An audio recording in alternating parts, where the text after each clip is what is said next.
Welcome, Internet, to the Pixel Play Podcast, your weekly podcast where we get together to discuss all the news, rumors, and discussions going on in the video game world.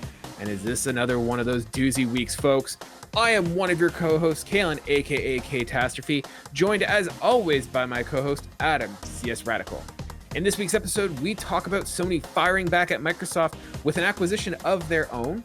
We're going to be talking about the general state of third parties and if this is going to be the start of the mad dash to collect third parties while you can. And we're going to be coming to you guys with an untimely review of Guardians of the Galaxy. With that all said, ladies and gentlemen, if you are listening to us, we would greatly appreciate if you would subscribe, leave a review wherever you are listening or engaging with us. We appreciate it. We are trying to get to 100 subs, and we would appreciate any help you guys can give us. With that out of the way, let's jump right into it. Adam, how are you doing? I feel poor. Why is that? Because apparently, a lot of things are worth billions of dollars. And I'm sitting here with my couple grand in my bank account being like, well, I can't afford Microsoft yet. I guess I'm working on it. I'm just waiting till we get an offer to get bought out for billions of dollars. I mean, shit, if we get bought out for a couple 100,000, I'd take it. Actually, a couple 100,000. Don't tilt the hand, Adam. Don't tilt our hand. I'll take a bribe of $6,900. Don't tilt our hand. That's not how we negotiate. I'm starting high. Are you kidding me? Yes, ladies and gentlemen, this week, Sony is firing back at Microsoft. So if you recall last week, Microsoft purchased Activision and Sony said, hold my beer, and they went for Bungie. Yes, they said, if you take Crash Bandicoot from us, we are taking Halo from you, and so they went for Bungie. So now we're in this real weird world where technically they own the people who made Halo, and Microsoft owns the people who still make who still make Crash Bandicoot. It's a weird dynamic. Everything's getting shuffled around. But yes, ladies and gentlemen, as you probably heard this week, Sony is buying Bungie Studios. So I've got an article here this is coming from IGN by Matt Kim. So Sony Interactive Entertainment has announced it will acquire the Destiny developer Bungie for $3.6 billion. Game Industry Biz reports that the following deal, Bungie will be run as an independent subsidiary of SIE and will remain a multi-platform studio with the option to self-publish and reach players where they choose. Bungie is best known for the creators of Halo, but since becoming an independent studio, have focused their efforts on Destiny, a live service FPS RPG where players can explore the galaxy as Guardians of Light. The company is also working on a new IP. From the PlayStation blog, Jim Ryan began by confirming Bungie's independence. I want to be very clear to the community that Bungie will remain an independent and multi-platform studio and publisher. Ryan also said that Bungie will sit alongside the PlayStation Studio organization where the two groups will collaborate. They go on to say, we've had a strong partnership with Bungie since the inception of the Destiny franchise, and I couldn't be more thrilled to officially welcome to the studio to the PlayStation family. In a separate blog post, Bungie detailed what the acquisition means for the company, calling SIE a partner who unconditionally supports us in all we are and who we want to accelerate our vision to create a generation-spanning entertainment, all while preserving the creative independence that beats in Bungie's heart. Adam, what do you make of this? Is this a good move for Sony? What do you think Sony is going to do with Bungie? Well, before I go on my massive rant about how I hate the fact that there is an arms race right now, it's an interesting deal to say the least. I mean, the price tag for some seems a bit high, but I think most people are thinking in terms of it's a company that makes one game, so of course they don't think it's worth anything, which is interesting. I love how over the course of the last couple of days, well, I guess like couple of days is literal, actually.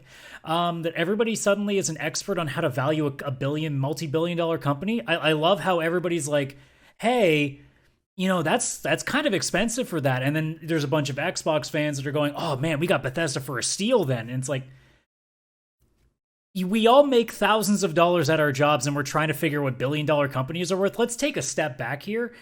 And also, we're not businessmen, so can we stop caring about that part of it? This has nothing to do. You shouldn't care about a billion-dollar company having a deal. Like, you shouldn't be happy about that. You should be happy that you have games coming. That's it. Don't worry about the business stuff. So if you're asking me then, all that crap aside, Is this good for Sony or is this like even good for Bungie? I mean, I think the answer to all those questions is probably yes. I mean, from the history that Bungie has had, for those who aren't too aware, Bungie got out of Sony. Bungie also got away from Activision Blizzard as well. So I guess they dodged a bullet going back to Microsoft potentially if they were still under the Activision banner. So that's I guess a lucky break for them. So it seems like they've had a rough run of a couple of publishers they've had before. And it sounds, from all intents and purposes, that we've had since they've become more of an independent studio, that Sony has been like their best buds. And who knows, maybe it's the broken X syndrome with them. But I mean, as it stands, it seems like they've had a very good relationship. And it sounds like, considering how I'm sure at some point there were other conversations with other companies about, hey, well, you just got free of Activision. Hey, you want some money to come over to the dark side? I'm sure nobody else was ever giving them the idea. But I mean, they said yes to Sony, so you got to wonder if there's some sort of a relationship there, or at least whatever's written into the contracts that we'll never see gives them at least, a little bit of confidence in that it's not going to be a studio with, an iron fist underneath them, or over top of them, I should say. Geez, that analogy didn't work. But I get the feeling that Bungie's going into this thinking, okay, they're going to let us be us, and all accounts that we've heard from Sony thus far sounds like they're going to let Bungie just continue to be themselves. And it even sounds beyond that, like Bungie might be a key part of their team in terms of how they reach out to other devs and help them. Because, I mean, I'll go out here on a real limb and saying I think Bungie is the kings of FPS, even though everybody will assume Activision. But I have a hard time giving props to a company that usually copy and paste their games these days. I feel like Bungie, if you've paid attention to how Destiny and Destiny 2 have evolved with the amount of different things they've added in, they seem to do a pretty good job of making a first-person game feel like not the same first-person game you've been playing the past year. So I feel like there's a lot of opportunities here. And despite my unwillingness to be happy about another billion-dollar company being sold to another billion-dollar company, I think it's going to be a decent fit. It's just a matter of what is that fit going to look like, which is something we aren't really going to know for a while. Yeah, a couple things that you touched on. I think that idea of them being, sort of independent and being this like first party that's at arm's length, I think that's probably a negotiation fact on Bungie's part. I think them coming from Microsoft and breaking away from Microsoft, going to Activision, breaking off from Activision, like they have been under someone for I'd say their significant career since Halo came out. Like they've always sort of been at someone's beckon, and I think they don't want to give up that independence. And I think probably there was a negotiation perspective that if we are going to do this, we do want to have some independence, because I can't think of another situation that Sony has where they have a first party studio that is free to do what they want in this way. I think it makes sense for why Sony wants to do it. They're probably starting to get concerned that Microsoft is going on a spending spree, and what this does, this at least plants their flag into Bungie and saying, hey, this is ours. Microsoft can't take it, but they're not ours at the moment, but like they can easily slowly bring them in and reel them in if they have to, or if it becomes that. But I think PlayStation needs Bungie. Like you said, they are an innovator. They are a powerhouse when it comes to FPS games. And I think that's something that Sony kind of lacks right now. If you think about it, Guerrilla's off making Horizon, Insomniac is out making Spider-Man and Ratchet and Clank. Like they don't really have a first-person shooter studio anymore. At least that we know of, because we know like Deviant Games, who are ex Call of Duty devs, like they may be working on something. And like you said, in the report, Bungie's got a new IP, so who knows? Maybe that's something that they're helping with. And again, it gives them more options. Like we were talking, I think it might have been last show, about how maybe Killzone needs to come back, and that was going to lead into my next question. So I'm just going to wrap up here. I think you're totally right. Like this is not to say that they are the only first person studio, but Bungie has some heft to it. Like you said, Call of Duty is the number one selling first person shooter, but I think it's a lot easier to appeal to someone saying, hey, you're a special ops person, go shoot other military personnel, versus, hey, you're a wizard from the moon, like go fight like this alien stuff. Like it doesn't resonate with a general population as much as Call of Duty is. But I think like people who know games and who follow games, like Bungie is a powerhouse. And in fact, Bungie is getting better. Like their new expansion, the Witch Queen, is apparently going to be their biggest expansion yet in terms of people that are already pre-ordered. So they're definitely on the up and up. Like, a lot of people have been souring on them a bit. Like, I burnt myself out of Destiny and Destiny 2. But I also put like 3,000 hours into those games, so I think being burnt out is pretty fair to happen after about that much time. But like that community, like I think I might have mentioned we were talking about the Game Awards either this year, maybe last year stuff. Like Bungie is a fantastic dev in terms of how they handle their community, and that community is very in love with these guys. You know, even though there are a lot of things that they still don't understand, like there are a bunch of things that still should be fixed in the game. You know, I got friends that keep up with it that are still in it from the very beginning. And, you know, they'll say the same things. Look, there's a lot of shit wrong with this stuff. But man, like when a new expansion comes out, they fix a lot of stuff. They address a lot of stuff. They may add another problem in there, but they will listen. They will fix it. And they are pretty transparent. You know, it's not like, you know, the usual thing where like, I don't know, CG Projekt Red just kind of, you know, just says we're sorry, and then we don't really see stuff for a while. Or in the case of, say, like Battlefield 2042 recently, there's a lot of examples of devs that, you know, they make their mistakes and then they quietly fix them and don't really do much to get the community off their back. Whereas Bungie seemingly has a track record that's very good. And, you know, like I said earlier, you know, their expertise in FPS games are going to help. I think also just having a dev that is really good at showing what, you know, how you're supposed to handle, like, you know, a launch that wasn't as good as it went to, like maybe a botch, something. Like, it's always good for other devs to have something else to look at and be like, oh, that's how you handle things, and look at the reward they got for it. And if you're under Sony's banner and you're seeing not only the quality that all these devs seem to pump out, but then you get, you know, just the amount of devs that just listen to their customer base so well, it's like, you know, a not toxic workplace. Like, you just happened, everybody seems to kind of follow suit. Yeah. And I think one of the things that you kind of mentioned on, but something that Sony probably benefits from as well, is that in an industry where live service games are drying up on the grapevine and stuff, you know, something has to be said for the fact that Destiny is what, 10 years now, almost? Let me 8 quickly years? double check that. I don't think it's been that long, but it's been somewhere around like 7 to 8 years, I want to say. It started the PS4, if I remember. Let's see. Destiny original video game looks like 2014. So yeah, about 7-8 years. Yeah, so I mean, there's something to be said that they have a live service game that is running. And now, granted, I know there's iterations and all that stuff, but I mean, for an industry where a lot of live service games really struggle and have to go free to play, it's kind of impressive that they haven't done that. So like, that is another cap to Sony of something that they can benefit from. Yeah, 100%. So we kind of alluded to it, and I think we're in agreement. But like, what do you think Sony wants to do with Bungie? What do you think they're kind of hoping for? It's hard to say right now. I mean, again, like off the news, like I just mentioned, of Witch Queen being their biggest expansion yet in terms of pre-orders. I think that I don't think there's any one reason. I think it's honestly like Bungie's a really good dev, so it's good to have, in no matter what the scenario is. On top of that, I think there might. I was about to say there might be a bit of a reaction phase from the Activision thing, but apparently this deal has been going for like in conversations for like 6 months. So this is prior to any news of the Activision stuff. I'm trying to think, like, how long ago was 6 months? This might be a reaction to. Is this predating? Because this could be following up to Bethesda, perhaps. Yeah, I'm checking right now. So go ahead. So like, it could be a follow up, but I don't know if that's accurate to say. And again, it's just speculation at this point. My honest opinion, just based on my experience with Bungie, is you look at Sony's library right now, the one thing that they're truly missing from all the games that they publish is a good, strong first-person shooter. They have all the open world games down. They have the action adventure games down. You have your sports game down with San Diego Studios doing the MLB games. Like, you have a pretty wide spectrum of stuff. I think the one thing that they're missing is, I mean, for lack of a better word, the bro dude shooter game. And Bungie's pretty goddamn good at it.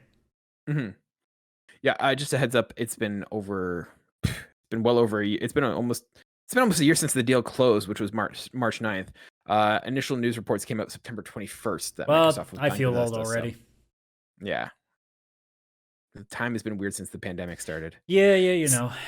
See, I think what Sony would benefit from is like giving Bethesda one of their IPs that are kind of dried out a little bit. So, whether that is giving them resistance, whether that's giving them You mean kill zone. giving Bungie? You said Oh, I'm Bethesda. sorry. What did I say? I was about to say, like, where are you going with this? What did I say? You said Bethesda. Oh, my apologies. I just cut on my screen. I'm like, wait a minute.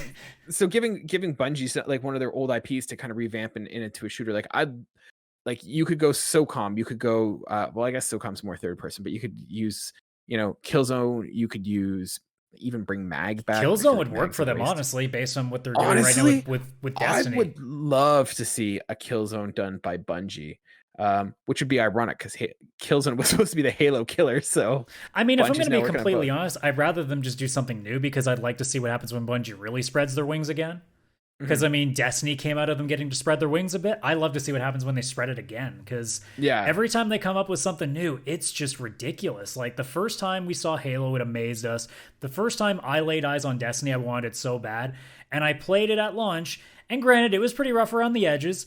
But man, the concept and the ideas were so good. And then once they ironed out the kinks in the first couple of months, and especially when that first DLC hit, that first expansion, we got a sense of, okay, this is something really massive. Like, this is exactly what we were hoping for. And if we get a chance now to see it a third time, I am more than okay with this, because that track record is real good. I completely agree. I think as much as I'd love to see a Killzone game being made or something, I think that's a waste of Bungie, and I think it's a waste of what they want to do. They're not giving up their independence just to, okay, now here, go make these properties that you guys have nothing to do. I think Bungie probably wants to have that creative freedom for them to go out and build their own thing. So I think, we're probably going to see a new IP Bungie for Sony that, will be. Now, what do you think of this idea, like it being multi-platform? Like, what do you think the benefit is for Sony in doing this? Like, we kind of talked about it a little bit, but do you think that, is this going to move the needle at all by having them as being a open platform independent publisher, kind of like publish whatever the heck they want? I think it gives them goodwill immediately. And again, like, we're also speculating that it's going to stay this way. We have no idea. I mean, for all we know, Destiny 3 is now suddenly going to become a Sony exclusive, and we don't know. But I mean, as it stands right now, it makes no sense to suddenly change your mind on this. I mean, it's a free-to-play game. It's available on pretty much every device possible that isn't Nintendo Switch, realistically. So it would be foolish to pull it. So it makes no sense to do that either. It lends credence to the idea that, like, maybe a new IP could be exclusive to PlayStation. But at the same time, if they were just to decide, hey, we're going to start buying studios, but we want you to keep releasing to everybody like you're doing, I think it's their way of saying, like, look, we're going to get the lion's share of the profits anyway. And again, like, we just want people to know that, like, we're the home of the best games on the system. Because look, if Bungie is one of the kings of first-person shooters, even if you don't exclusively own their games, you see that Sony banner at the top of a Destiny 3 game when you're opening that stuff up, okay, Sony's the home for good stuff. You suddenly will get that brand in your head long enough to be like, damn, I really should get a PlayStation 2 a PlayStation 5. PlayStation I meant as well. TOO 2. I should get a PlayStation as well. Thank you. Because, they probably optimize it better for these guys anyway, because it's friggin' under their banner. They know exactly what the system's running. And who knows, I would imagine there's still going to be, like, exclusive things in the game to them. Like, there's going to be some sort of incentive to get it on PS5 or PS4 for that matter. But I mean, it sounds to me like at this point in time, they just want the developer to keep doing what they're doing because it's working, which, we've heard from Microsoft in their various deals that, they don't plan to just immediately exclusive everything, which I'm sure I'm going to be a little suspect in believing billion-dollar corporations about what they're going to say and what they do, but I'll take them at their word for now, but I'm going to leave that hole open just in case. So, as right now, everything looks good to me. Like, if Destiny is never going to be on a different or on one platform, fine. That's perfectly fine by me. But again, like I said, we're talking about billion-dollar corporations that if they think it's going to hurt their bottom line to do something over another, they're going to do the other thing. Like, that's just how it's going to work as a business. So for now, it might be all goodwill. We don't know if that'll stay that way. But for now, it seems like a decent match.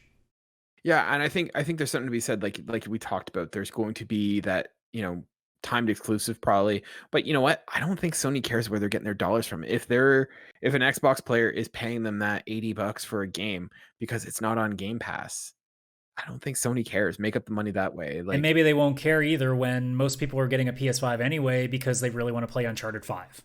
Exactly, right? You know, so like the Sony owners will buy the game, play it there, and then those who don't have a PlayStation, they're still making money on those. And this is something that with those exclusives, like consoles are not where you make those. Like you don't make money on consoles; those are loss leaders. You sell those at cost or below cost, unless you're Nintendo, and then you make up the money on the games. So if you're able to make a profit on a game without having to sell a console at loss, that's a revenue that you may not have anyways, right?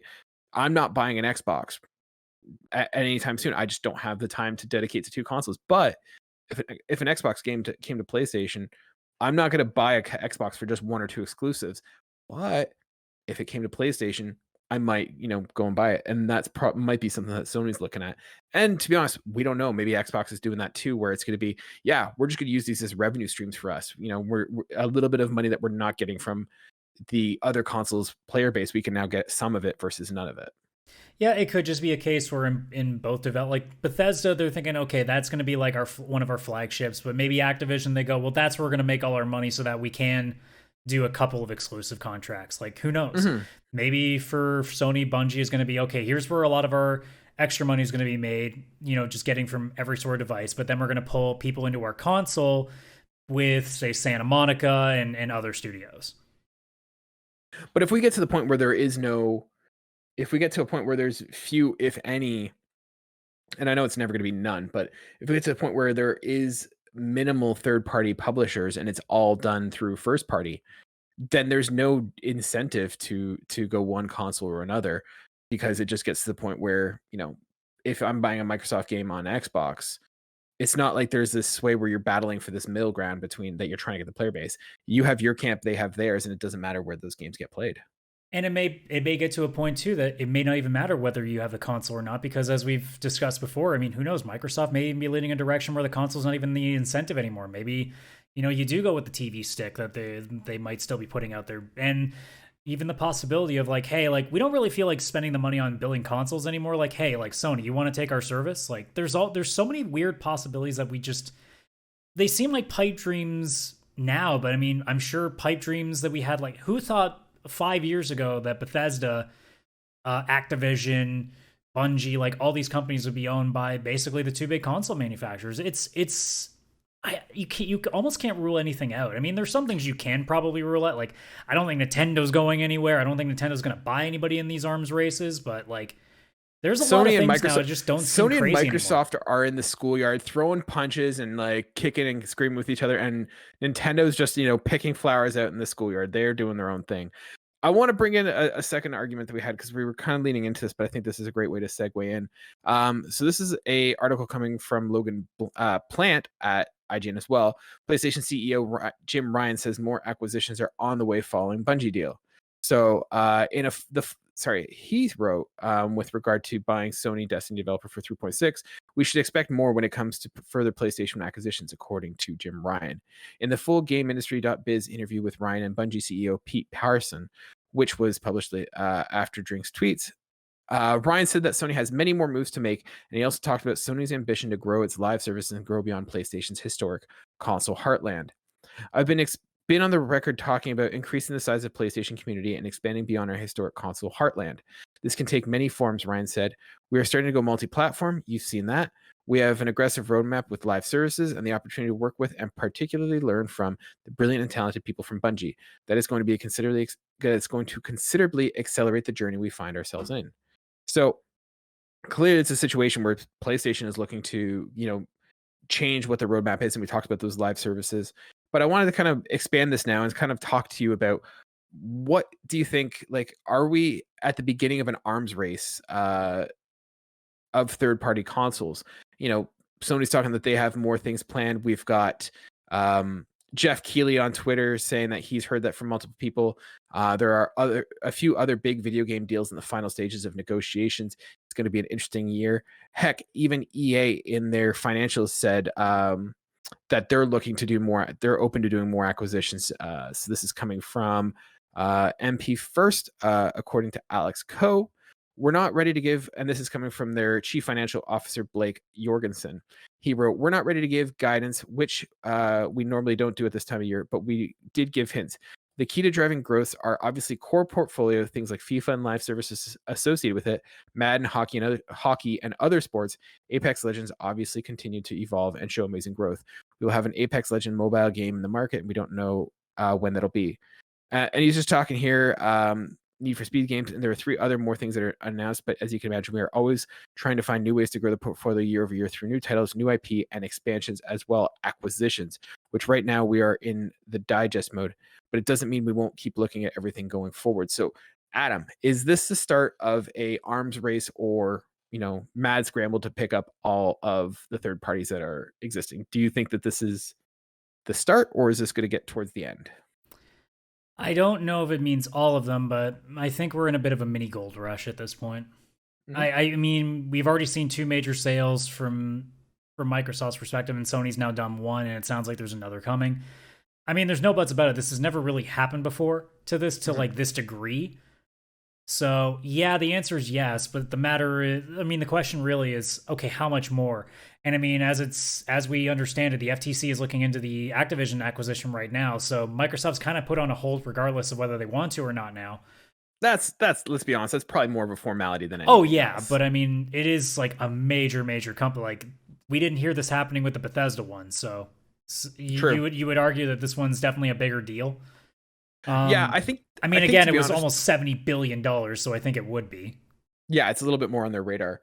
One of the things I was going to say is that I think we are probably in the final stages of the first stage, if that makes sense. A lot of these things were being done. We probably, we as general consumers didn't know about this, but a lot of, the inside people probably did.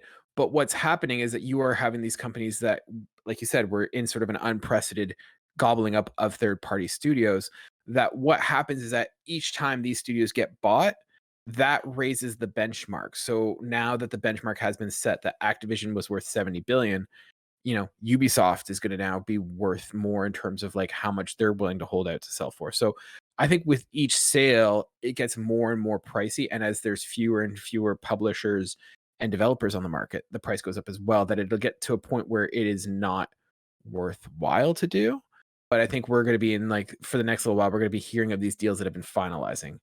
I mean, it almost feels like as Canadians, we know that, when like the trade deadline for the hockey season is coming up, or when free agent frenzy's happening, there's the big show of like, wow, this person got sold, so now we got to start looking at this as being the benchmark and everything. Mm-hmm. It feels the exact same way. And I mean, look, no company is going to demand the same kind of money that Activision Blizzard does. I have a really hard time seeing it.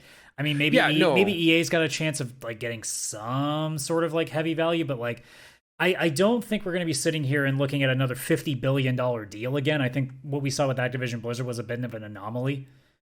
I think Activision was a situation that it was just a combination of Microsoft had the money and Activision was in a bad spot. And I'm not trying to say that Ubisoft or anything is going to go for that amount. Yeah, I could see maybe, same with like Take-Two maybe. Just because of like with Rockstar and stuff. But what I'm saying is that with each of these purchases, there's now fewer on the market. And the historics, it's kind of like the housing prices here. Like there's a lack of supply, and I know this is like a separate thing, but like there's a lack of supply, and it's setting precedent each time of like how much they're worth, right? So if Activision is worth that much, how much is EA worth? How much is Ubisoft worth, right? I mean, you say they're different, but I can't afford either. So what's the difference to me? Fair enough. But no, like I think at some point though, like you can't, like I can't imagine a business suddenly going, oh, you paid these guys $4 billion. Well, we're going to need at least that kind of amount before we even start talking to people. I don't know if you're going to get to that point because again, we're not professional company evaluators. I'm sure that Microsoft and Sony have a lawyer team that can get together and be like, no, you idiots are worth this much. This is how much we're willing to pay you. Take it or fucking leave it.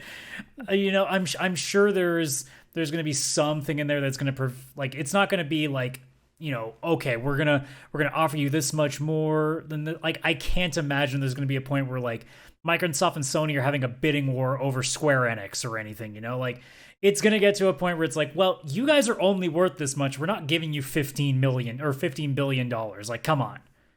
I think at some point it's just gonna be like, it really will come down to relationships too, because I can't imagine every company's just going to be like, "Oh, you're going to offer me $2 billion over the other person." Sure, I don't know. I think there's a lot more to it than we can even expect. Speculation is really just kind of all we can do. Oh yeah, well that's all what this is. That's all we do. But with that logic being that we are, in this realm of, acquisitions, I thought it'd be a fun little exercise to go through and kind of look at some of the big developers, big publishers, and kind of talk about, based on their portfolio, who of the two, Sony or Microsoft, might be trying to gun for it, and if we think it's going to happen. So, like your parents fighting over, like two divorcing parents fighting over who gets which kids, because I think that's how divorce works. We're going to go through and look at some of the third parties and see which ones they might be going with. So Adam, you kind of went through and you got us a list of some big publishers, some big developers. I thought maybe we can kind of go through that and we can kind of talk about, based on their portfolio, who that might fit best with. How does that sound to you? Yeah, absolutely. Awesome. Let's jump into it. I'm just going to go down the list as you said, and you can kind of, if you have, strong thoughts, if you want to talk about it, like I think we could either just do real quick, who do you think it's going to go with, or who might want them more? So, first one, Bandai Namco. So, games made by Bandai Namco. These will be things like Ace Combat. This would be Tales of Arise, Scarlet Nexus, Dragon Ball Z Fighter. It looks like they're also the publisher for Elden Ring, Tekken. These are the ones that are coming up here. Where do you think this one goes? Who do you think wants this one more? I mean, most of the Japanese ones I'm going to default to Sony just because, again, the relationship. I did mention, if not sure when specifically, it probably was right around the same time of the Activision one. Japanese devs, just I really don't feel like Microsoft has much of a shot at any major Japanese developer. So I feel like most of them are going to default to Sony anyway. Even Nintendo might have a better shot at some of these companies than even Microsoft would. So like between the two, I'd have to go with Sony on this one, and it would make more sense too based on the kind of games that they make to begin with. Yeah, I think. Well, one thing I read that was interesting, that apparently in Japan, if a like non-Japanese company tries to acquire, I think it's more than 10% of it, it has to just get vetted or goes through review by the government or something. So it just poses a huge headache for Microsoft if they try and go through it. So I think it's got to be really worth their time. Exactly. And I don't know if necessarily Bandai Namco is the one that they go for. And honestly, I don't even think that if I really had to pick one, I'd go with neither, because I think Bandai Namco just likes being the one that just shoots everywhere. Yeah, I think neither Bandai Namco, I don't think, is one that's on either their radars a lot. I mean, there's not really that standalone game that like makes you think, oh man, we would love that. Like, sure, Tekken, Soul Calibur, like there's some good ones in there, but I don't think there's one that you would be like, oh man, like we could carry our brand with that. Mm-hmm. Next one is Capcom. So some of the ones that they might be, you might know them for Monster Hunter, Resident Evil, Street Fighter. Those are some of the big ones there. Also, you've got some of the older classic ones as well. I think for this one, if Microsoft were to go for a Japanese company, this might be the one that they go for. I think Resident Evil, would appeal to their, Western audiences a little bit more. I know PlayStation has a big one as well, but I think this is the one that skirts the line that appeals to both, Western and Asian markets a little bit. And I think that's something that Microsoft doesn't have. And I think if they want to grow and get a little bit bigger, they need to start having a more diverse portfolio. And I think this would be one that kind of bridges the gap and kind of is universally appealing. I'm going to go out on a limb here. And the one that, everybody's been talking about, oh, Sony's got one more in the pipeline. I think it might be them. You think it's Capcom? I think it might be them. Now, Why? This doesn't mean exclusivity. Oh, you're thinking more along the Bungie lines. Yes, because honestly, I would be very shocked if they made there may be a couple things they can make exclusive, but like Monster Hunter's been a staple on Nintendo consoles, so I can't imagine that going anywhere. So like, Yeah, that's what prevents me from saying that. I get the instinct though that like, well, I think it's one of two companies. Like honestly, if I'm gonna jump ahead here, I think it's either Capcom or Square. I think it's one of the two. I can't imagine it being any other company right now. It just doesn't make a lot of sense. I mean, there might be one that I'm maybe just like completely bypassing, but like between all the major ones that are left, if it is a big acquisition like's being talked about, these are the two that make sense. And I think if you really want like real flagship games, like as much as I love Square, they ain't doing it as well as Capcom is right now. And I think if you really want to get ahead of the game, you get Capcom because they're just firing in all cylinders right now. Yeah. And that's, I think one of the issues is that because they are firing on all cylinders, like you're paying a premium versus something like Activision right now. But you look at the kind of games that they're running right now, it might be worth the premium. That's true. Speaking of things that are not running on all cylinders, CD Projekt Red. Honestly, I think this is one that gets bought up by the end of the year. I feel the same way, and I think Microsoft is gunning hard. You think it's Microsoft that's going to go for it? Yeah. Yeah, I can see that. I feel like based on the kind of clientele that Cyberpunk game has got, it fits perfectly with their clientele already. Especially when you have Activision on your side with Call of Duty, I feel like that's not only that fit for them, and Bethesda for no. Microsoft also had that Cyberpunk exclusive skinned. Yeah, the Xbox. Xbox, right? Yeah, so there already is a kind of warm foot there. Yeah. Yeah, I think you're onto something with that too. And that would make me real sad because the next broken CD Projekt Red game is not gonna be on PlayStation consoles anymore. But honestly, it's killing me. Like I'm pretty much one of the 5 people that are talking about how good Cyberpunk is, and one day I am going to be vindicated that people are going to be like, "Holy crap, that's a great game," and it's not going to be on PlayStation. They're going to buy CD Projekt Red and say, "Sorry guys, actually, it's never coming to PlayStation 5, the next gen version." So for the rest of Kingdom Come, I'm going to sit here on this podcast and be like, "I never played the best version. I never will play this game. It's always going to be terrible in my eyes." And you know what? I think for CD Projekt Red, like they are, as much as they are starting to get into consoles, they have their origins in PC gaming, and that kind of lends well with Microsoft. Yeah, 100%. That's a pretty easy match to make. Yeah. So you heard it here, folks. You heard it here first. EA. So EA, I don't think I need to really kind of go over the games that EA is known for. You got your Star Wars games. You got Respawn. You've got, there's a ton of there. So Titanfall. Adam, where does this one go? I don't think it goes anywhere. They're making way too much money hand over fist just in FIFA Ultimate Team. I don't think they give a shit about what anybody's offering them. Yeah, I mean, I could see them. I could see them selling off part of it. Like I could see them selling BioWare. They might sell somebody like in their actual studio list, but I can't imagine EA being like, yeah, sure. I don't see Andrew Wilson suddenly being like, you know what? I'm tired of making all this money by doing fuck all. I have enough money, thank you. He's literally doing fuck all anyway. Why does he need to sell the company? He can literally is just sitting at a desk being like, keep putting more microtransactions in our games. And they're like, yes, sir. And he makes billions of fucking dollars. Like, what's the difference? Yeah. No, I don't think EA's for sale. I think if anything, I think there's credence to EA buying more studios, and we'll probably get to one of them in a minute. Yeah. Speaking of just selling off part of it, I'm going to say Konami. I'm thinking this is one that PlayStation's probably gunning hard for. Konami is not for sale. Konami, if you are, Konami is a huge beyond gaming. Like they have massive, massive portfolios in terms of diversification.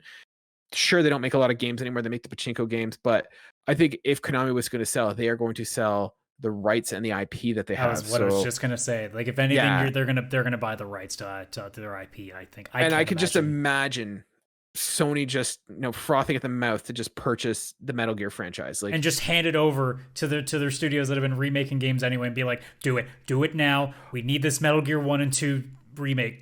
Go. If I was Sony, I would buy the rights to Metal Gear. I would say, great, send it off to, whoever you want to send it to. I'm trying to think what studio they bought that was actually like rumored to be working on one, and I can't think of the name of them right now. Is it Blue Box? That might, yeah, you know what? That might have been it. Yeah. So like get them to work on like remake Metal Gear Solid, the original. But then you call Kojima up on the line and say, hey, by the way, do you want to see your child again? And you just no. You go back and be like, so we finally got Silent Hill back. You want to call Norman Reedus and try to do it again? I don't know. What do you think he'd go for? Do you think he'd go for a Silent Hill game? No, I think he'd want to go Have back you and make another seen Metal Death Gear. Stranding? I think he wants to go full on like super horror weird. I think he's salivating at getting his chance to do that again. Yeah, I think honestly, if I was that, I'd get the Metal Gear, I'd get Silent I Hill, and almost I'd feel like he just. might not want to have anything to do with it anymore. It might bring a bad blood, and he's just like, nah, I don't care anymore. I think if they said to him, "Hey, here's the franchise, make the game you want to make," I think he'd go for it. Well, I guess if you give him full creative license, I mean, he might do it, but then you also might have to call it Metal Gear 6. Metal Gear 6. We're not sure if this is actually a Metal Gear game, but just play it because it's Kojima. Metal Gear Solid 6, we're lost too. So I think that I do you disagree? Do you think that this is what Sony's it would be something for Sony to take a look at more than anybody. Yeah, for sure. All right. Next you have on the list is Sega. Same deal. Just you shoot Sony first. It's again the Japan connection. It just makes no sense otherwise. I'm also looking at Yakuza. Like, man, that was such a Sony brand for such a long time. I would kill to lose that. I would hate to lose that. I'm looking here real quick on like the games that they've published, and like there's Sonic, which I think runs more on nostalgia than anything. Yeah, I was gonna say I don't really count Sonic much anymore. Yakuza, which is crushing it. Did they make? No, they didn't make Persona 5. Or they just probably published it. No. What the hell? Atlas, which is probably published with them. Sega usually publishes a few Atlas games. Okay. Yeah, so I mean, I don't think Sega really has the clout that anyone's dying to get them. No, but it would be a decent sale, and it would make perfect sense in their portfolio anyway. Look, let's just go crazy. Nintendo buys Sega, and the Trinity is finally complete. Honestly, it's something to think about. Like, I mean, it's the only way Persona 5 is ever going to get on the Switch. Sorry, Switch owners, but you know it's true. My thought is though is that as these third parties dry up, like it's going to be harder and harder. Like Nintendo might actually think that they might need to start getting some first parties, because as the third party well dries up, they're going to have fewer and fewer games coming out. Why? They can just sell the same 3 games for $80 and not care. Fair enough. Next, Square Enix. And like I said, I think that if it's not Capcom, it's going to be Square. Is it Square Enix or Enix? How do you pronounce Enix. it? Yeah, that's what I would think. I think we pronounce it Enix, but I think again it's one of those cases where in Japan it's Enix, but don't quote me. Well, I thought the two were like it's an amalgamation. They used to be two different things. There was SquareSoft and there was Enix. Because Enix used to do Star Ocean, SquareSoft used to do Final Fantasy and Chrono. So Square Enix, yeah. This I think would be once again a battleground. I think this is one that Sony and Microsoft both want in their wheelhouse. If anything, the crazy scenario is they split the company off. So the Western properties maybe go to Microsoft, the Japanese properties go to Sony. Like, who knows? There could even be this weird split.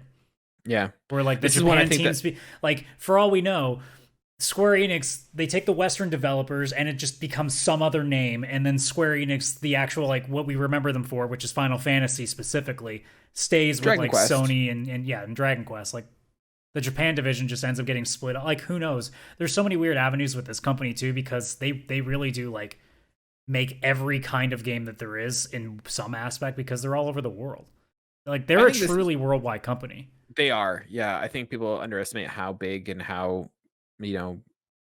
prolific they are throughout the world. I think Square Enix, once again, if I were to guess, I think Sony's going to go. I think Sony has the benefit that it is a little bit easier that they are another Japanese company. A lot of their franchises kind of lean towards them. You've got a lot of Final Fantasy. There is still a major relationship too with them and Sony, because Sony brought them over after just Nintendo screwed them so hard with Final Fantasy. Yeah. So I would say, I'd say Square Enix. It's probably a long shot. It's not as locked down as I'd say like CD Projekt Red, but I think this would probably go to Sony. Yeah. And this once again might be like it is with Bungie, where hey, do your own thing, but we own you. Yeah. Take-Two Interactive. Do you think this one gets sold, and who takes it? I can't imagine it, but I mean, if it was going to go anywhere, it would be Microsoft for sure. But at this point, I don't know if Microsoft really wants to get the FTC any more suspicious, so this might be no one's touching this one, because they might be way too big for this one. I can see. Not to mention, Take-Two has been buying stuff, so that's true. They just bought Zynga, did they not? Yes. Yeah, so I can see them sort of being like an EA situation where they just become powerhouses. Yeah, I think by the end of this, like if anything, it's going to be Microsoft, Sony, EA, Take-Two, and then we'll see what happens with the rest. Well, that you left one out conspicuously. Ubisoft. What is Ubisoft's future? Ubisoft eventually is either going to fall under the pressure of like ownership is they haven't fixed a fucking problem since they said they were going to. Those stories do not go away. I'm so surprised, Eves, that you totally didn't do anything, and you're so shocked that like it's still getting reported on, but it's still a shit show over there. It's becoming. I mean, as soon as the Activision stuff cools down, if Ubisoft hasn't remotely cleaned their shit, they're going to be back in the exact same fire stoking that they were in at the beginning of their debacle. So they'll probably be back in the situation of, oh crap, should we just offload this so it's not my problem anymore? No, because like they've constantly talked about wanting to be a independent studio. So I don't know. I think this is when they'll fight. I think these will I'm sure become Bobby a small. Kotick wanted it to continue to be an independent studio, but he kind of got his hand pulled a bit. Yeah, I don't know. I'm eager to I'm curious to see where this one ends up. I'm In not going to terms give a of guess on either because I'm kind of in the same boat as you of being like, I don't think they're going to want to go anywhere anytime soon. I don't think they're going to be part of this arms race. I think this is still like if it does happen, this is 3 to 5 plus years like down the road before this is even like a consideration. yeah, and to be honest, like I don't see their properties lighting the world on fire. Like Assassin's Creed, I would say is probably their biggest franchise, and I'm even gonna still straight that up one. say like I think Assassin's Creed really either needs to die or it needs to take a really big hiatus because I think they've kind of maxed it Oh, out. oh yeah. But what I'm saying is, of their franchises, I think that's like their most popular one, And are we and even sitting here still, that one talking about is it so no, amazingly? No, not no. particularly. Like Valhalla keeps getting expansions, and nobody's talking about one because it's just way too big of a game. But like Watch Dogs doesn't set the world on fire. Rainbow Siege maybe, but like that's a dedicated It's an but small esports community. thing though. It's not Yeah, really like a big system seller. Division, I guess. Like I mean, Riders all the Republic apparently is a lot of fun, but I don't think it's getting a lot of traction. yeah. All right, so let's go into some of the smaller gems that you listed here. Adam chose this list, not me, so go after him. Arc System Works. Yep, Blaze Blue, Guilty Gear guys, that is a Sony opportunity right there if they really want to just have like, okay, we own the best fighting games. Like that would be their thing here. It's like, look, you guys want to deal with Mortal Kombat and stuff, fine, but you want the best technical fighters, you come to us. Like that would be a pretty nice get for the fighting game community. Which is pretty niche and pretty they're pretty loyal. So if you put something in that direction and you keep it close to your chest, and you do a good job with it, like Arc Systems Works really doesn't do much wrong. If you let these guys just flourish, but they're under your banner, like you win some pretty good goodwill with that specific crowd. Yeah, and didn't Sony invest into I think actually, Evolution? you know what? I remember that. Yeah, I think you're right. Yeah. So like that would kind of go hand in hand with, those fighting games. And I mean, you can give them some fun licenses because I mean they've already done it with Persona. They did it with Grand Blue Fantasy. Like you could give them something silly and just be like, hey guys, go make some crazy 2D PlayStation All Stars. Let's go. Damn it, I was gonna say PlayStation All Stars too. And it'll actually be good. Yeah. Next one we have Behavior Interactive, best known for Dead by Daylight. That one I just kind of put there as like a small, like really hidden gem one that I think not a lot of people would talk about. It'd be a great one for Microsoft to take a stab at because again, pretty small time.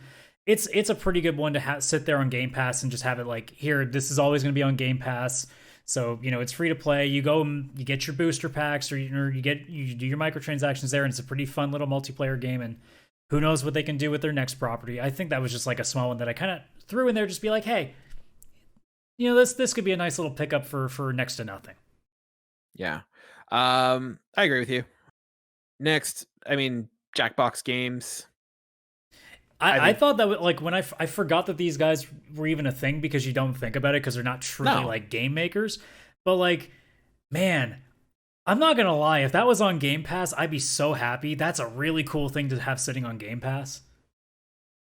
Yeah. Like instead of having to worry about making sure you've paid for all these games, now you just like, oh yeah, I have this streaming service. Boom. Here, let's go play some party games.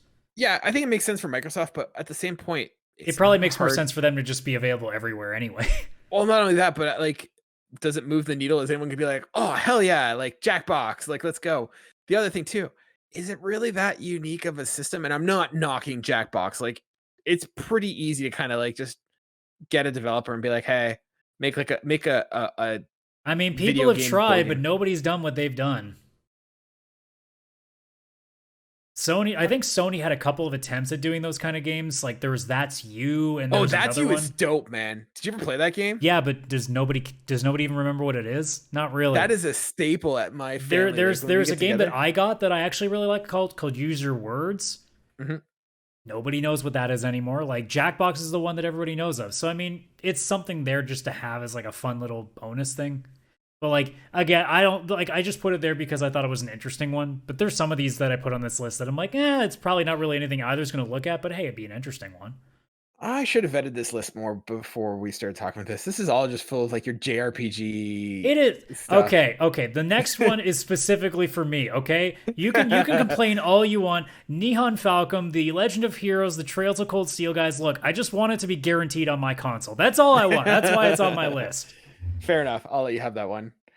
Next is Quantum Dream. Not Quantum, Quantic Dream. This one I think goes to Sony. Well, it would make sense. They've already made several games specifically for their consoles, so. But you know what? This is also a great time. Like, once again, this is one of those companies that's like not having a particularly great time right now. It would also be really funny because now they could say, hey, we own a Star Wars game. Yeah, that's true. Yeah. Personally, I don't want them to because I don't particularly like David Cage very much, but it would make sense. Though, once again, you buy and you boot them out. Like, well, no. I don't particularly like the vision that company's done. Like, I haven't particularly been too big on most of their games. Like, Beyond Two Souls was fine. Heavy Rain was fine. Like, most of them I'm like indifferent on. So for me personally, it doesn't move the needle, but I guess for a certain crowd it does. Yeah, my experience has been pretty much just with what's the robot one? Oh, Detroit Become Human, yeah. Yeah. So that's the one that I've played, and it's good. Like it's a very niche game. Like it's not like I like it's accessible in the fact that it's not hard to play, but I mean you know what? Give these guys an Uncharted story game. Yeah. Or Last of Us. Last of Us would do really well. You could do some really interesting stuff with that, actually. I think I read that the Quantic Dreams Star Wars game is actually being inspired by The Last of Us. So well, there you go. Whatever the hell that means. Yeah, I guess now that I think about it more, maybe mixing it with properties they have would be a decent idea. Yeah. Next on the list was Remedy. Now, technically, they have a minor ownership from Tencent. I think it's like 3.8% or something. But I mean, like, it's pretty easy to throw Tencent, whatever money it took for that, and just be like, you guys go away. Yeah. Yeah, I can see this one. I'm just taking a quick look. The Control guys, obviously Alan Wake soon. This would be a pretty good Microsoft pickup. Control feels like a Microsoft, like a Game Pass Microsoft one. Ironically enough, Control is about to go off Game Pass. So, not that that means anything. It's just interesting. It's just coincidental. Yeah. No, I'm just looking like you said. Alan Wake is on there. Control. Alan Wake was an Xbox game too. So yeah, same with Quantum Break. Yeah. So like, it's one of those ones where kind of like Square Enix, where they've already got one foot in the door. So yeah, you're just picking the leader at this point. Last on the list is Supergiant Games. That being Hades, that being Bastion, Pyre, and there's one more. Transistor, I think, is the last one. Yeah, Bastion, Transistor, Pyre, Hades. I threw that one in there because, quite frankly, that's probably the biggest indie studio out there. Yeah.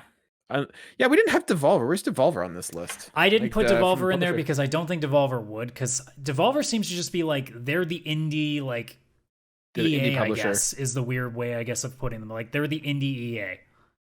Like, yeah, no, same with like Team 17, where it's similar, where they just have a lot of companies under their. Or wait, is Team 17 Devolver? I can't remember. It's all a blur at this point. But yeah, I left Devolver out of it because I'm like, nah, I don't think they'd be for sale. Yeah, I'd say like Supergiant might go to Devolver, but like, I don't know. I don't think that's like Devolver's MO of like. They don't buy stuff. No. And I don't even really know who I'd lean in either direction between Microsoft and Sony if one was to take them. Wasn't Transistor a PlayStation exclusive? Yeah, maybe, but I think Bastion might have also been an Xbox exclusive. Like, it's kind of murky. So I don't pick a side, Supergiant. Either way, like, I thought that was an interesting one because, I mean, obviously Hades was a Game of the Year nominee. In some cases, a Game of the Year winner for that matter. So I mean, Oh, it was good. you're picking Yeah. the king of the indies right now. I mean, you got to put that name in there. I If want I to. had to pick one over the other, I think Microsoft would probably be the better fit for them, but I don't think it's by much. See, I don't know. I think it might go a little bit more towards Sony. Well, the reason I say Microsoft is because I think Microsoft is in a little bit more need of something that's a little more indie niche than Sony does, because Yeah, Sony has like a lot more stuff in that direction already. you're totally right. I think, and it's for that reason that I said it'd go to Sony, and that Sony does kind of cater a little bit more to those somewhat more artsy games. Not to say Xbox doesn't, but just generally like they kind of push them a little bit more. Um, yeah, I totally agree with you in terms of that list in terms of where it goes. Just mostly But just buy Nihon Falcom because I don't want to have to worry about what console and the rest of the Legend of Hero games are. Please, I don't want to have to start thinking about that. Sony, if you need some help, Adam will willingly send you $20 to help with the cause. I will send you 25. Okay, that's my final offer. Whoa, whoa! Did you hear that? Well, until we get that $6,900 check in the mail for whatever company's buying us, I can only give so much. That's true. That's true. I want to circle back just real quick because I was listening to one of our older episodes when we did our game of the year. I put Bug Snacks as a game of the year, which was 2020. I'm gonna move that out of the spot and I'm gonna give it to Hades because Hades was primo. And yes, I know Hades was also an older game, but I'm giving it because I played the remaster for PS5. Not to mention, none of us play games in the same year usually, so you gotta give us a break here. I had to use Final Fantasy Remake Intergrade as one of my things because I had almost no games from last year. So fair enough. Speaking of games that we did play last year, we're going to come to you guys with another untimely review. This one that we should have done 2 weeks ago, but everything was against us. It's a busy schedule. It's a busy schedule. So, ladies and gentlemen, as you know, Adam and I, we review games on our own dime and on our own time. So we bring you games as we play them, making them untimely reviews.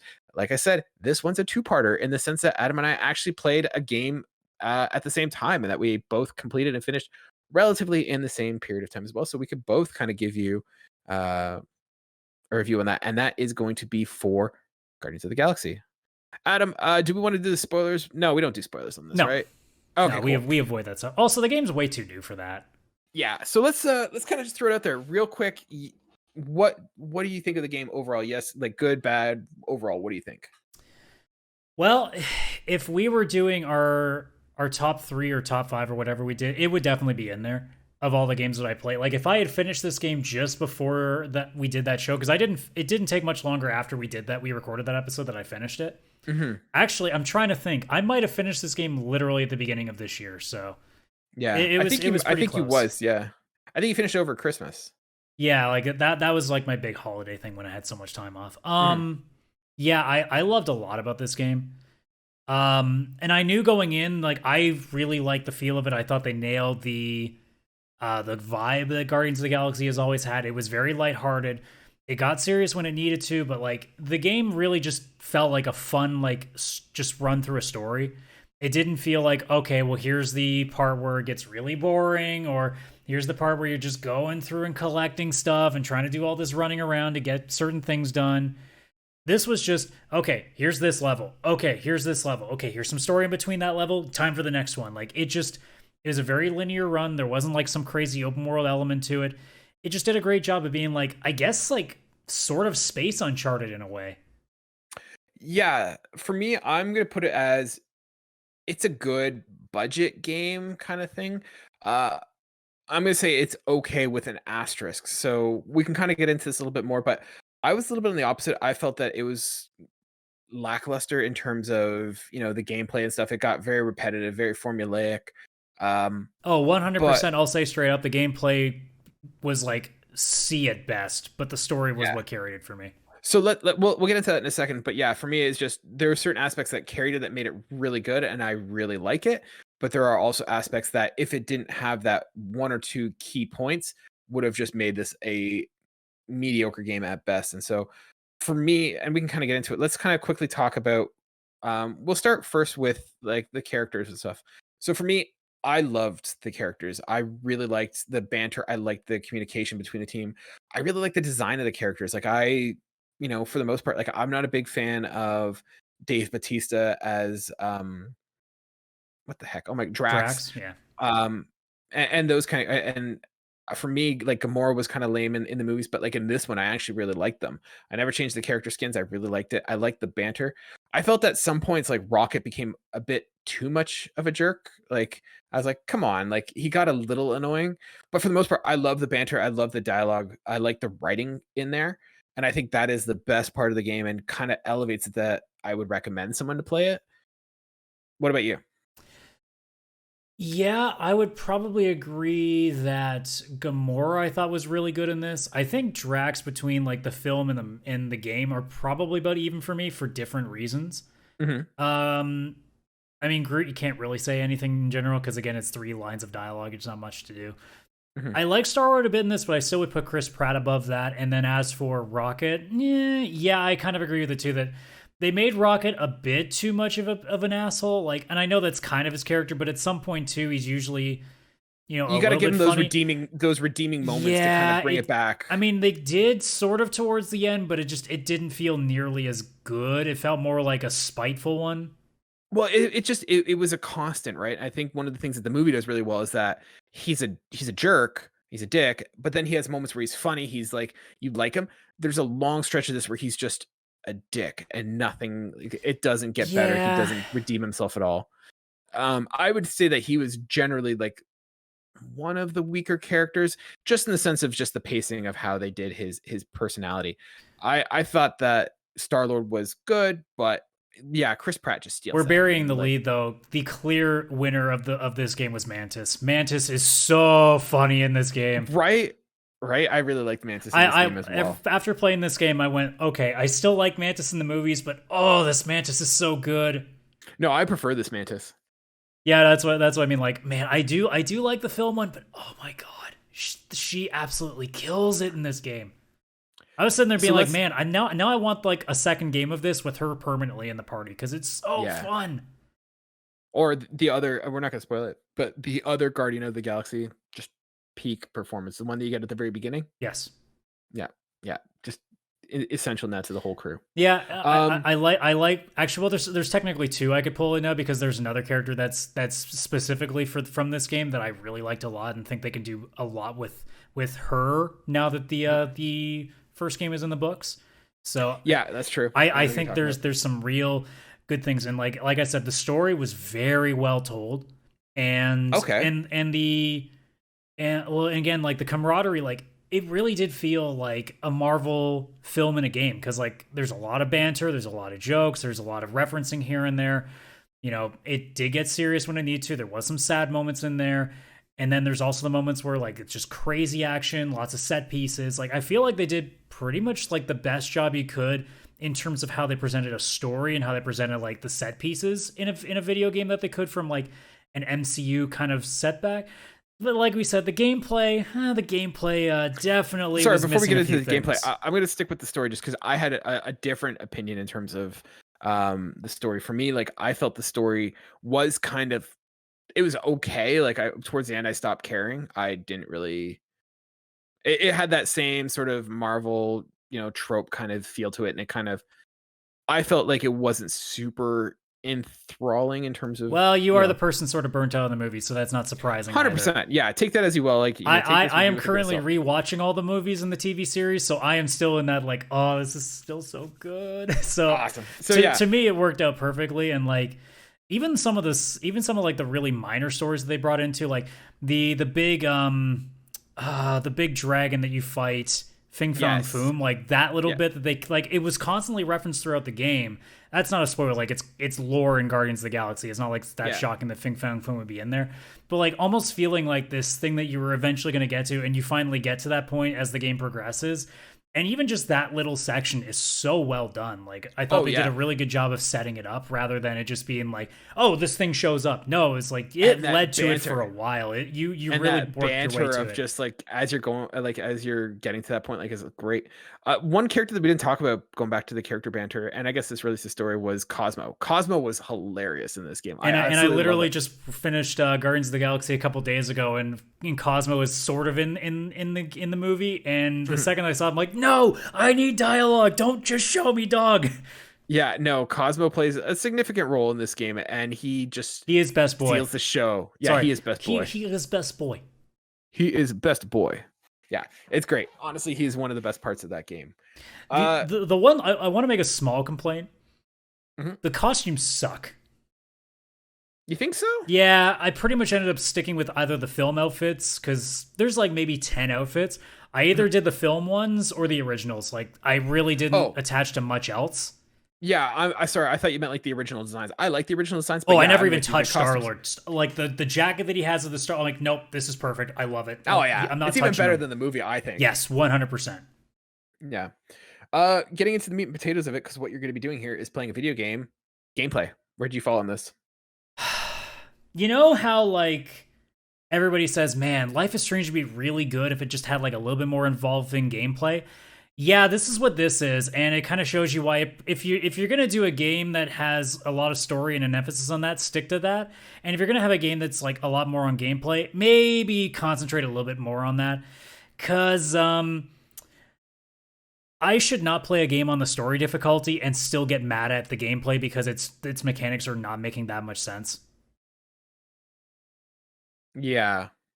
For me, I'm with you. Like, I felt the mechanics, like, it's fine. It's a competent system. I didn't find that it was like too difficult and that I was dying a lot or anything like that, or it was cheap moves. But like, yeah, I got to the point where I was just kind of doing my own thing and every now and then just spamming the same attacks. Like, I couldn't tell you the difference between Drax or Gamora's attacks. Yeah, you get Rocket, 4 different abilities for them, but realistically, by the time that you know, get like upgrade the halfway through tree the and game, stuff. you have 2 attacks, so you know exactly what you want to use them and what for. You don't even really Mhm. think about the other ones when you get to Yeah. that point. I would have rather they almost did it where you could swap between the characters and like have 4 or 5 different play styles Yeah, versus the being Star-Lord and commanding everyone. because I mean, realistically, what do you end up doing is, okay, I need somebody to take the guy's shields down. Drax, you're in. Oh, I need somebody to hold him in place. Groot, you're in. Oh, Rocket, I need like massive like DPS for like a bunch of characters. Okay, throw a grenade. Oh, I just need this one prick taken out. Gamora, go. And they have like attacks that do other things, but realistically, But you're not like, using it. no, you're not doing it. Like, that's already varying, you know, in how much you use them. And then just Star Lord himself, it's not very snappy. And to be completely honest, like, they tried to do a little too much with his guns to the point that it's Yeah. like, okay, you need him for all these elemental damages as the course of the game goes on. You also have, you know, a cooldown, but if you cool down at this perfect moment, you get to go and it gives you extra damage. And in fact, there are things you have to shoot off by doing that perfect timing. And it's just like, there's too much going on, even for such a, like, a little bit of gameplay. Like, it's complex and then not at the same time. I felt that the gun shooting like didn't really like I didn't feel like it had impacts as well. Like I would Yeah, it doesn't go around feel it shoot. doesn't feel like you're doing any damage with it.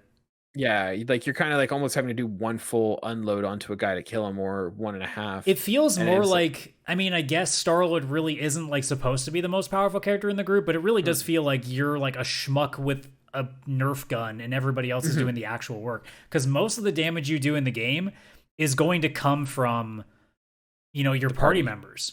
And in fact, like, anybody watching the video stream right now is going to see it's showing you the huddle mechanic, which would be a great mechanic if I didn't fail it 80% of the time, because there's Wait, not you failed it? I failed it a lot.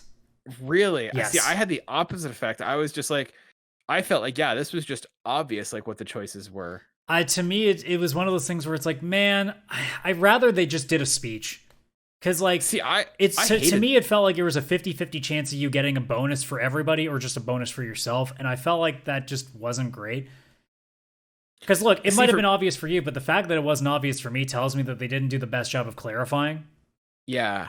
See, I felt like it was the opposite experience, but I hated the huddle just because I felt, one, it didn't really accomplish that much other than just giving me a healing boost. But I don't know, that sort of moment where you're in this weird blue room and everyone comes and like they have these dead eyes. Yeah, you have stares, this and I'm like, just like, you have this, you know, like 2-minute conversation where like apparently the enemies are just not touching you. Yeah. And also, like, even look, just, like, the I way that, I like, love the music in the game because, believe me, this is one of the best soundtracks ever. Because I don't think there's a specific song they put in each battle when you huddle. I think it's just randomized, and sometimes they do not fit. Oh, I had like one. Yeah, I had a couple where it was like, "Don't worry, be happy."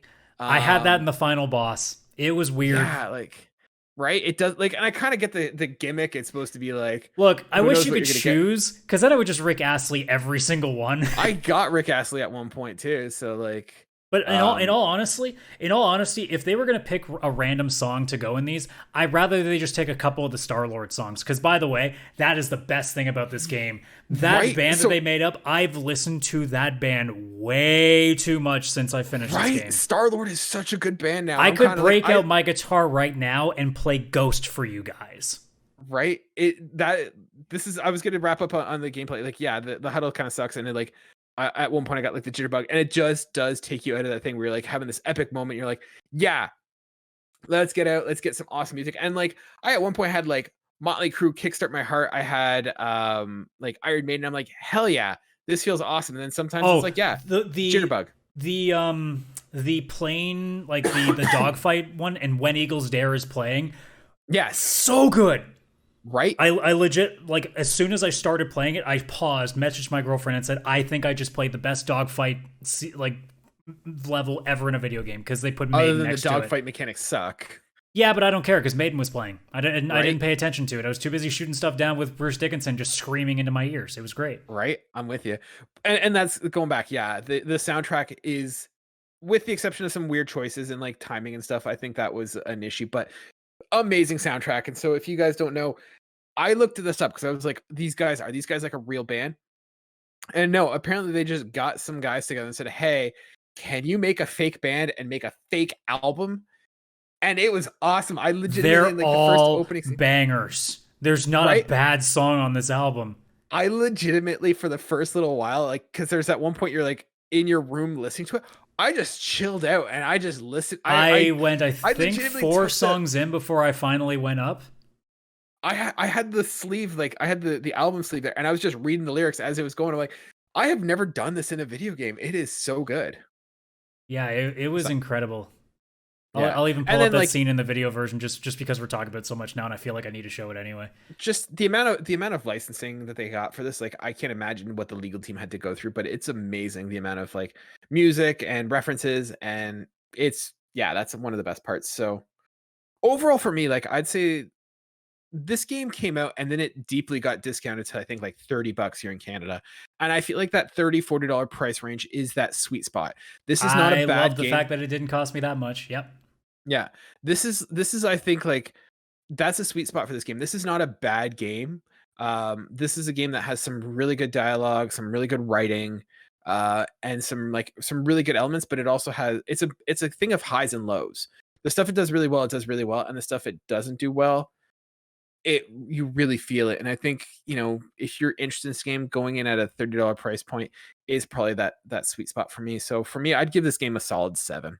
Yeah, like when I really take everything together, like if I was putting it like in compartments, like if I was just talking about like anything not doing good gameplay, this is like a solid 8 or a 9 for me. But because the gameplay is just, man, I trudged through some stuff, and I've never been that upset playing a game. Like I had to drop it once because I was getting so annoyed at certain enemy types. There's a couple enemy types that are way too difficult to kill. Because like the idea is, well, you gotta trap them, then you gotta knock the armor out. But if you don't finish off their health bar in X amount of time, they're gonna get that armor back, and you gotta do the whole process again. Oh yeah, those guys were like there's certain enemies that I'm like, okay, you needed a better way of doing it. Mm-hmm. Or, here's an idea. Maybe don't overcomplicate your battle system, because let's be honest, like it was kind of shit to begin with. Yeah.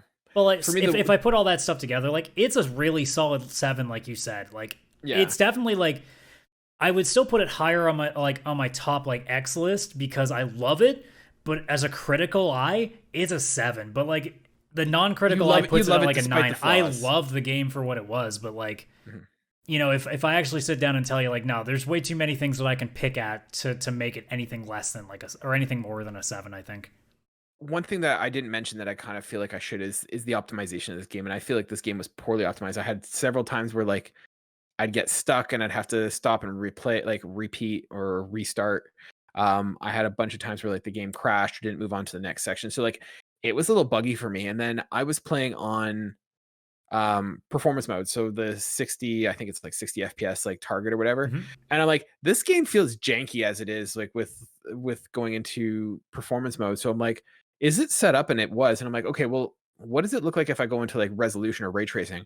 Whoa, like did you ever switch out of the performance mode? I think I'm just in the habit now of like I take a look to see if it looks that much different, and to me it never does, so I just stick to performance because I want to see the frame rate be better. Oh, the frame rate drops, like it stutters when you go out of that. So it was just like it's clearly not 100% optimized. So yeah, awesome. So that's our review of Guardians of the Galaxy. Adam, let's wrap up the show as always with trophy stumpers. So as you know, ladies and gentlemen, I come to Adam with a game. I give him 10 trophies. He has 10. He gets 3 guesses to guess what the game is, and if he does, great. Adam, are you ready to go this week? No. Okay, thanks for coming. It's been a great show, everybody. Adam, you don't have a choice. All right, Adam, let's get going. I'm just loading up the document here. First clue. Such a big fan. Okay. Next, supercomputer. Okay. Okay. Cool hoarder. Adam, I'm going to change the rules real quick. I'm going to make it that we're going to do every 3 you get a guess, and then you get 1 guess at the end. So 3 clues. What do you got? Well, I have no guess. So okay, fantastic. Round 2. Charted. Oh, that's gonna really screw with me now. Jason. Charted. Oh my god. What was it? Sorry. Next one is Jason. Jason. Yeah. Okay. Third one is Adequate Boy. Oh my god. So, such a big fan. Supercomputer. Cool hoarder. Charted. Jason. Adequate Boy. What are you thinking? I still have no guesses. No guesses yet. No. Okay. All right. For the players. Twisting Metal. Okay. And You've Only Done Everything. All right, I'm starting to get a sense. What's going on in your head?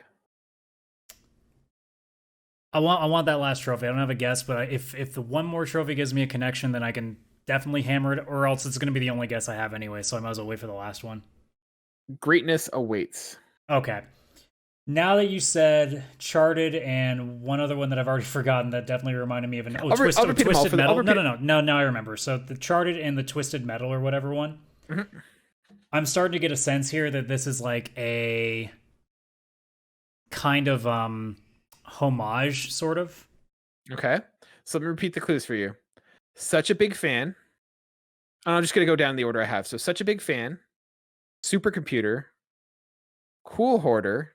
Okay, no, you can stop there. I now know. Now it's making sense now that I have it in my head. It's Astra's Playroom, isn't it? It is Astra's Playroom, sir. Now it makes more sense. As soon as I heard Charted, I'm like, what? And then Twisted Metal, I'm like, okay, this is 2 Sony things. What the hell is possibly matching here? Well, and so I'm like, wait, is it Astro's? Astro's? And then as soon as you did the first 3, I'm like, oh, the levels are all like based on the hardware. Yeah. So like, because like that game has so many homages. Like even the trophies, like Adequate Boy's God of War. Jason is Heavy Rain. Twisting Metal. The Heavy Rain one I wouldn't have gotten. Cool Hoarder, ripoff of Cool Border. That's where my brain was going too, actually. Yeah.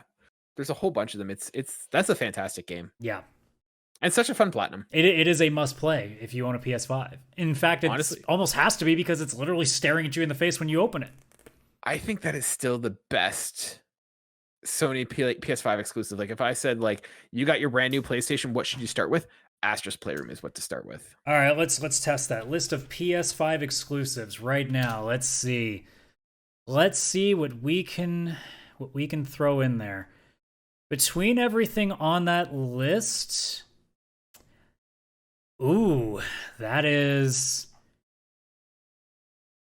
You know what? You might have it because I mean, realistically, I could sort of say like, well, I mean, Remake Intergrade was for a while a PS5 exclusive, but now it's not anymore. I haven't played Returnal yet. I haven't played Rift Apart yet. Destruction All Stars is definitely not that. I haven't played Demon Souls yet. And Spider-Man Remastered doesn't really count. So yeah, you know what? That's probably accurate to say it's the best exclusive on PS5 right now. And it's also a great showcase of what that console does. And it's totally designed to be that way, but it is primo.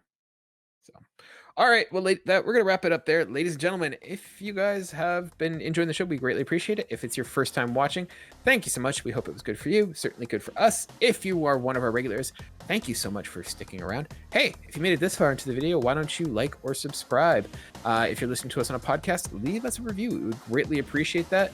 As always, if you leave a review, we will give you guys a shout out on the podcast.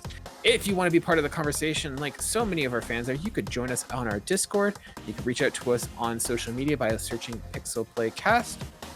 Yeah, and if you want to email us questions, you can always email us at pixelplaypodcast@gmail.com. I have been your host, Kaylan, aka Ktastrophy, joined as always by my co-host, Adam CSRadical. How about we do this again next week? Same time, same place? I'll think about it. All right. Talk to you later, guys. Bye for now.